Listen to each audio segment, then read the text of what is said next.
क्या आपने कभी सोचा है कि एक होमलेस इंसान बिलियनेयर कैसे बन सकता है? एक ऐसा व्यक्ति जिसके पास सोने के लिए छत नहीं थी, वह दुनिया की सबसे बड़ी कंपनियों का मालिक कैसे बन गया?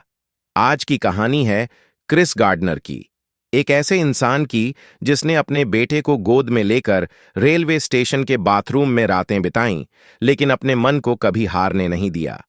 अगर आपको लगता है कि असली सफलता मन की जीत से शुरू होती है, तो कमेंट में नेवर गिव अप जरूर लिखें।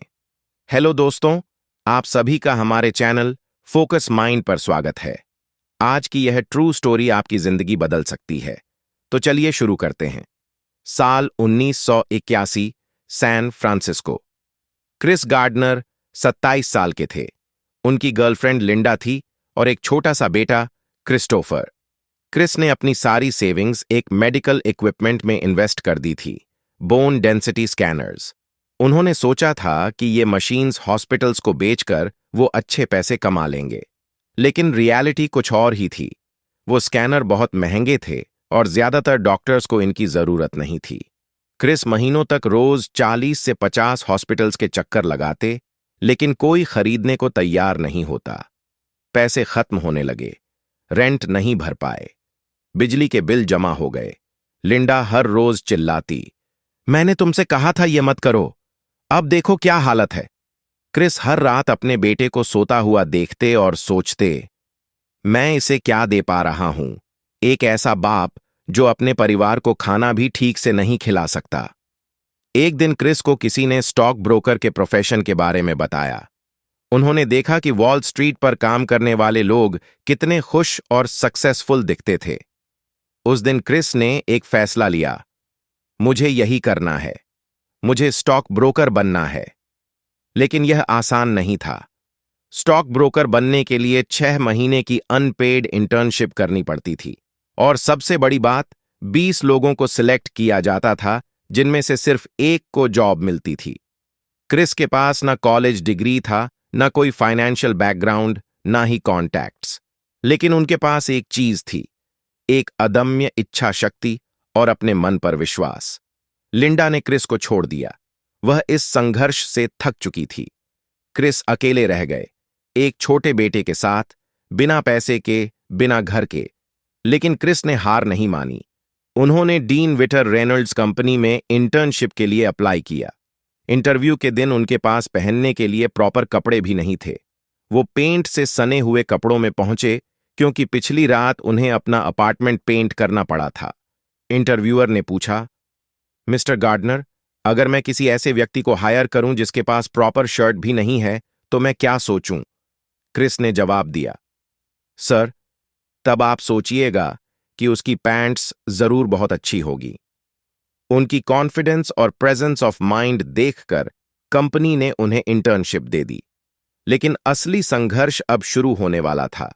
इंटर्नशिप अनपेड थी। क्रिस के पास रहने के लिए कोई जगह नहीं थी।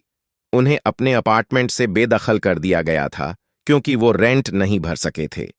क्रिस और उनका 5 साल का बेटा क्रिस्टोफर सड़कों पर आ गए। कभी रेलवे स्टेशन के बाथरूम में सोते, कभी किसी चर्च के शेल्टर में, कभी पार्क की बेंच पर। हर रात क्रिस्टोफर पूछता, पापा, हम होटल में कब जाएंगे?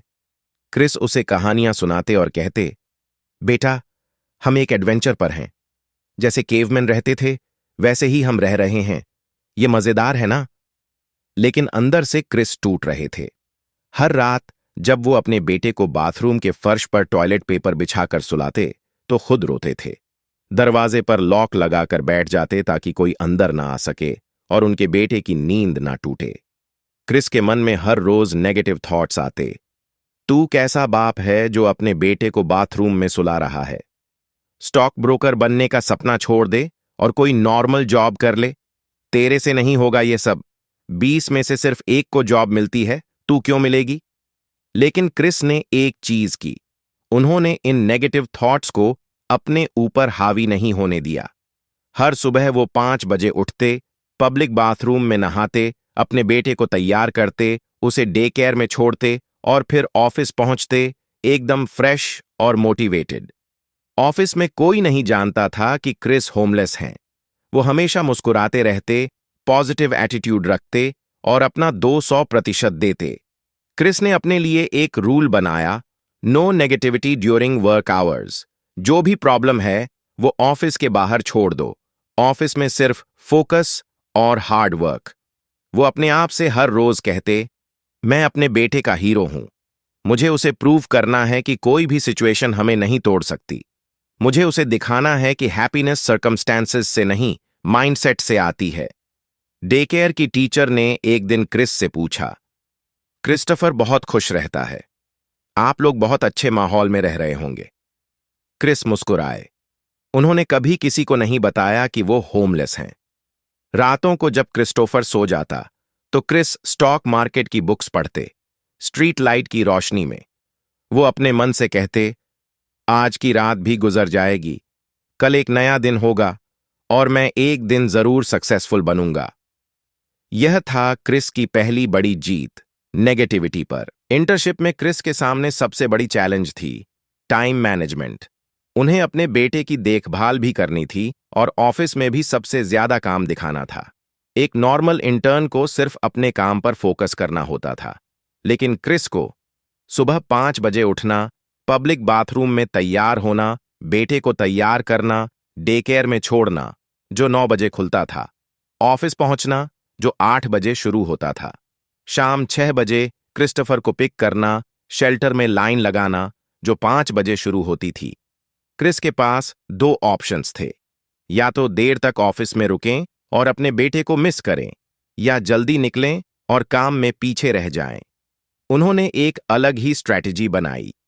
उन्होंने ऑब्जर्व किया कि ऑफिस में लोग कितना समय वेस्ट करते हैं। कॉफी ब्रेक्स में 30 मिनट्स, लंच में 1 आवर, फोन पर बेकार की बातें करने में 45 मिनट, बाथरूम जाने में बार बार टाइम वेस्ट। क्रिस ने फैसला किया, मैं एक भी मिनट वेस्ट नहीं करूंगा। उन्होंने क्या किया? पानी कम पिया ताकि बाथरूम कम जाना पड़े, लंच स्किप कर दिया या फिर फोन करते हुए खाया, कॉफी ब्रेक नहीं लिया, फोन पर बात करते समय एक हाथ से कॉलिंग, दूसरे से पेपर वर्क, फोन बुक के पेजेस फाड़ दिए ताकि पलटने में टाइम वेस्ट ना हो। साउंड्स क्रेजी, लेकिन क्रिस को पता था कि उनके पास नॉर्मल लोगों जैसा टाइम नहीं है। उन्हें 8 घंटे में 12 घंटे का काम करना था। उनके साथी इंटर्न्स ने नोटिस किया, कुछ ने उनका मजाक उड़ाया, गार्डनर पानी भी नहीं पीते, इंसान हैं या रोबोट। लेकिन क्रिस ने कभी रिएक्ट नहीं किया, वो बस मुस्कुराते और काम करते रहते। मैनेजर जे ट्विस्टल ने एक दिन क्रिस को बुलाया, गार्डनर, तुम रोज सबसे ज्यादा कॉल्स करते हो, सबसे ज्यादा क्लाइंट्स से मिलते हो, तुम्हारा सीक्रेट क्या है? क्रिस ने सच बताया, सर, मेरे पास लग्जरी नहीं है वेस्ट करने की, हर सेकंड मेरे लिए इंपॉर्टेंट है। जे को क्रिस की डेडिकेशन देखकर हैरानी हुई, लेकिन क्रिस ने कभी नहीं बताया कि वो होमलेस हैं। एक दिन की बात है, क्रिस को एक बहुत बड़े क्लाइंट से मिलना था, लेकिन उसी दिन शेल्टर में जगह नहीं मिली। पूरी रात क्रिस और क्रिस्टोफर रेलवे स्टेशन पर बैठे रहे। अगली सुबह बिना सोए क्रिस उस क्लाइंट से मिलने गए। मीटिंग के दौरान उन्हें नींद आ रही थी, लेकिन उन्होंने अपना 100% दिया और क्लाइंट इंप्रेस्ड हुआ। क्रिस ने अपने बेटे से एक बार कहा था, क्रिस्टोफर, अगर तुम्हारे पास कोई ड्रीम है तो उसे प्रोटेक्ट करो। लोग कहेंगे तुम नहीं कर सकते क्योंकि वो खुद नहीं कर सकते, लेकिन तुम्हें खुद पर विश्वास रखना होगा। और क्रिस एग्जैक्टली यही कर रहे थे, अपने ड्रीम को प्रोटेक्ट कर रहे थे, हर सेकंड को वैल्यू दे रहे थे। यह थी उनकी दूसरी जीत, समय पर महारत। 6 महीने की इंटर्नशिप खत्म होने वाली थी। 20 इंटर्न्स में से सिर्फ एक को जॉब ऑफर मिलना था। क्रिस जानते थे कि उन्होंने बहुत मेहनत की है, लेकिन क्या यह काफी होगा? उनके मन में डर था, अगर मुझे सिलेक्ट नहीं किया गया तो क्या होगा? उनके पास कोई बैकअप प्लान नहीं था, कोई दूसरा ऑप्शन नहीं था। यह उनका लास्ट चांस था अपनी और अपने बेटे की जिंदगी बदलने का। रातों को क्रिस को नींद नहीं आती थी। वो सोचते, मैंने अपने बेटे को इतना सफर करवाया, होमलेस बनाया, अगर फिर भी मुझे जॉब नहीं मिली तो मैं उसे क्या मुंह दिखाऊंगा? क्रिस्टोफर को भी अब समझ आने लगा था कि कुछ गड़बड़ है। एक दिन उसने पूछा, पापा, हमारे पास घर क्यों नहीं है? मेरे दोस्तों के पास है। क्रिस के पास जवाब नहीं था। उन्होंने बस अपने बेटे को गले लगाया और कहा, बेटा, जल्द ही हमारे पास भी होगा, बस थोड़ा और वेट करो। लेकिन क्रिस खुद इस वेट से घबरा रहे थे। इंटर्नशिप के आखिरी दिन आ गए। सभी 20 इंटर्न्स को बुलाया गया। मैनेजर ने अनाउंसमेंट की, आप सभी ने बहुत अच्छा काम किया, लेकिन हम सिर्फ एक को हायर कर सकते हैं। क्रिस की धड़कनें तेज हो गईं। उनके हाथ पसीने से भीग गए। उन्होंने अपनी आंखें बंद कीं और मन ही मन प्रार्थना की। मैनेजर ने कहा, और वह व्यक्ति है। इन 5 सेकंड्स में क्रिस की पूरी जिंदगी उनकी आंखों के सामने से गुजर गई। वो रातें जब उन्होंने बाथरूम में बिताईं, वो दिन जब उन्हें खाना नहीं मिला, वो पल जब उन्होंने अपने बेटे को रोते हुए देखा। Chris gardener! क्रिस को विश्वास नहीं हुआ। उन्होंने फिर से सुना, क्रिस गार्डनर, कंग्रेचुलेशंस! वो स्तब्ध रह गए। उनकी आंखों में आंसू आ गए, लेकिन इस बार ये दुख के नहीं, खुशी के आंसू थे। बाहर आकर क्रिस एक एले में गए और जोर जोर से रोने लगे। उन्होंने अपने पिता को देखा था नहीं कभी, और खुद यह प्रॉमिस किया था कि वो अपने बेटे के लिए हमेशा मौजूद रहेंगे, चाहे कुछ भी हो। आज उन्होंने वह प्रॉमिस पूरा किया था। उस शाम क्रिस अपने बेटे को पिक करने गए और कहा, क्रिस्टोफर, पापा को जॉब मिल गई, अब हम अपना घर ले सकते हैं। क्रिस्टोफर, जो सिर्फ 5 साल का था, ने अपने पापा को गले लगाया। उसे पूरी तरह समझ नहीं आया, लेकिन उसने अपने पापा की आंखों में खुशी देखी। क्रिस ने उस दिन अपने सबसे बड़े डर को हरा दिया था, असफलता के डर को। जॉब मिल गई थी, लेकिन क्रिस की मुश्किलें खत्म नहीं हुईं। स्टार्टिंग सैलरी बहुत कम थी, महीने की सिर्फ $1000। सैन फ्रांसिस्को में यह बहुत कम था। उन्हें टैक्सेस चुकाने थे, पुराने ड्यूज क्लियर करने थे और अपने बेटे के लिए प्रॉपर घर लेना था। पहले महीने की सैलरी आई तो क्रिस ने सबसे पहले क्या किया? एक्सपेंसिव कार खरीदी? नहीं। फैंसी अपार्टमेंट लिया? नहीं। उन्होंने एक छोटा सा स्टूडियो अपार्टमेंट रेंट पर लिया। फर्नीचर के लिए पैसे नहीं थे तो फर्श पर ही मैट्रेस डाल दिया, लेकिन यह उनका अपना था, उनकी अपनी छत थी। पहली रात अपने घर में क्रिस और क्रिस्टोफर फर्श पर लेटे हुए छत की ओर देख रहे थे। क्रिस्टोफर ने पूछा, पापा, क्या अब हम होटल से बाहर आ गए? क्रिस मुस्कुराए, हाँ बेटा, अब हम अपने घर में हैं। फॉरएवर? फॉरएवर। लेकिन क्रिस जानते थे कि अभी लॉन्ग वे टू गो है। ऑफिस में उन्हें प्रूव करना था कि उन्हें हायर करना सही डिसीजन था। अगले साल क्रिस ने कंपनी में टॉप परफॉर्मर का अवार्ड जीता। उनकी सैलरी बढ़ी। धीरे धीरे वो फाइनेंशियली स्टेबल होने लगे। लेकिन क्रिस की असली सक्सेस की भूख यहीं खत्म नहीं हुई। उन्हें लगा, मैं सिर्फ किसी और के लिए क्यों काम करूं, मैं खुद का बिजनेस क्यों ना शुरू करूं। 1987 में क्रिस ने अपनी खुद की इन्वेस्टमेंट फर्म खोली, गार्डनर रिच और को। शुरुआत में सिर्फ वो अकेले थे, खुद ही बॉस, खुद ही एम्प्लॉई। लेकिन क्रिस का विजन क्लियर था, मैं इसे देश की सबसे बड़ी फर्म्स में से एक बनाऊंगा। उन्होंने वही प्रिंसिपल्स अप्लाई किए जो होमलेसनेस के दौरान सीखे थे। हर सेकंड को वैल्यू दो, कभी हार मत मानो, अपने मन को कंट्रोल करो, ड्रीम्स को प्रोटेक्ट करो। धीरे धीरे गार्डनर रिच एंड कंपनी बढ़ने लगी, क्लाइंट्स आने लगे, रेप्यूटेशन बनने लगी। 10 सालों में क्रिस की कंपनी $multi-million कंपनी बन गई। वो खुद मिलियनेयर बन गए।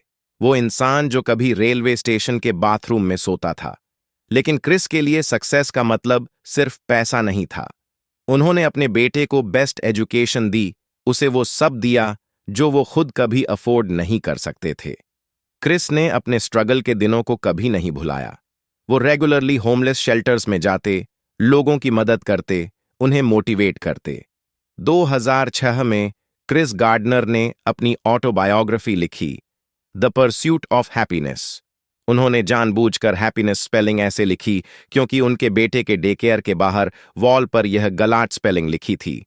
इस बुक को बाद में हॉलीवुड फिल्म बनाया गया जिसमें विल स्मिथ ने क्रिस का रोल प्ले किया। लेकिन क्रिस के लिए असली अचीवमेंट यह नहीं थी। असली अचीवमेंट थी अपने मन पर पूरी तरह से कंट्रोल पा लेना। इंटरव्यूज में क्रिस से अक्सर पूछा जाता, उन होमलेसनेस के दिनों में आपने कैसे खुद को मोटिवेटेड रखा? क्रिस का जवाब होता, मैंने सीखा कि सर्कमस्टेंसेस आपको नहीं डिफाइन करती, आपका माइंडसेट डिफाइन करता है। जब आप अपने माइंड के मास्टर बन जाते हैं तो कोई भी सिचुएशन आपको तोड़ नहीं सकती। क्रिस ने अपने स्ट्रगल से जो सीखा, नेगेटिव थॉट्स को इमीडिएटली काउंटर करो। जब भी मैं नहीं कर सकता आए, तुरंत कहो मैं कर सकता हूं और करूंगा। हर सेकंड वैल्यूएबल है। टाइम वेस्ट करना लग्जरी है जो सभी अफोर्ड नहीं कर सकते।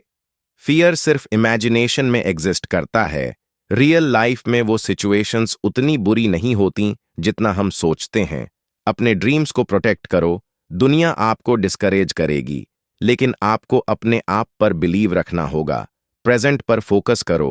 पास्ट की रिग्रेट्स और फ्यूचर की वरीज को जाने दो। ग्रैटिट्यूड प्रैक्टिस करो। जो भी है उसके लिए थैंकफुल रहो। अपने चिल्ड्रन को सच्चाई दिखाओ। लाइफ इजी नहीं है, लेकिन इम्पॉसिबल भी नहीं है। आज क्रिस गार्डनर की नेटवर्थ $60 मिलियन से ज्यादा है, लेकिन वो कहते हैं पैसा हैप्पीनेस नहीं देता। आपके अंदर की पीस हैप्पीनेस देती है, और वो पीस तब मिलती है जब आप अपने मन के मालिक बन जाते हैं। क्रिस अब मोटिवेशनल स्पीकर हैं और दुनिया भर में लोगों को इंस्पायर करते हैं। क्रिस गार्डनर की कहानी हमें क्या सिखाती है? पहला, आपकी स्टार्टिंग पॉइंट मैटर नहीं करती। क्रिस के पास कुछ नहीं था, न घर, न पैसा, न डिग्री, न कनेक्शंस, लेकिन उनके पास था एक मजबूत माइंड और नेवर गिव अप एटीट्यूड। दूसरा, विक्टिम मेंटालिटी को त्यागो। क्रिस आसानी से कह सकते थे, मेरी लाइफ अनफेयर है, मेरे साथ बुरा हुआ है, सोसाइटी ने मुझे चांस नहीं दिया। लेकिन उन्होंने विक्टिम बनना रिजेक्ट किया। उन्होंने अपनी सिचुएशन की रिस्पॉन्सिबिलिटी ली। तीसरा, अपने चिल्ड्रन के लिए एग्जाम्पल बनो। क्रिस जानते थे कि उनका बेटा उन्हें देख रहा है। वो चाहते थे कि क्रिस्टोफर यह सीखे कि कठिनाइयों के बीच भी डिग्निटी के साथ कैसे जिया जाता है। चौथा, माइंड ही सब कुछ है। बाथरूम में सोते हुए भी क्रिस का माइंड स्ट्रांग था।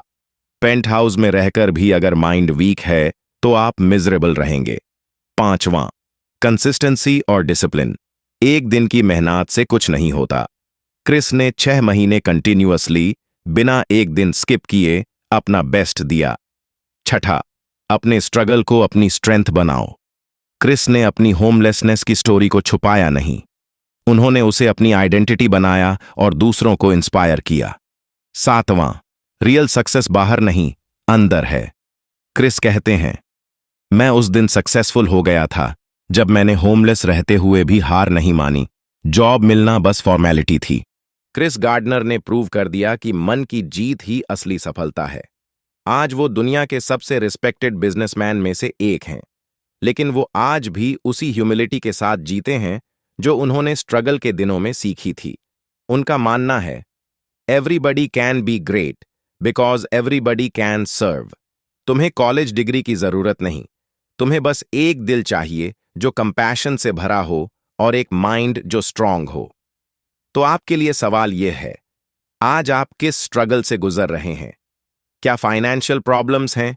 करियर में डिफिकल्टीज हैं? रिलेशनशिप्स में इश्यूज हैं? याद रखिए, क्रिस गार्डनर रेलवे स्टेशन के बाथरूम में सोते थे अपने 5 साल के बेटे के साथ, और आज वो मिलियनेयर हैं। अगर वो कर सकते हैं तो आप क्यों नहीं? बस एक चीज की जरूरत है, अपने मन को जीतना। तो आज से शुरू करिए। नेगेटिव थॉट्स को आइडेंटिफाई करिए और उन्हें पॉजिटिव से रिप्लेस करिए।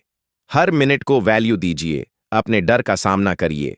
कंसिस्टेंट रहिए। अपने ड्रीम्स को प्रोटेक्ट करिए। और सबसे इंपॉर्टेंट, कभी हार मत मानिए। कमेंट में लिखिए, I will never give up. और अगर आपको क्रिस गार्डनर की यह रियल लाइफ इंस्पिरेशनल स्टोरी पसंद आई हो तो इस वीडियो को लाइक करें, शेयर करें और हमारे चैनल को सब्सक्राइब करें। क्योंकि याद रखिए, the only thing more expensive than education is ignorance. The cavalry and coming, you have got to save yourself. Chris Gardner. तो आप क्या चुनेंगे? अपने हालातों का गुलाम बनना या अपने मन का मालिक? फैसला आपका है। धन्यवाद।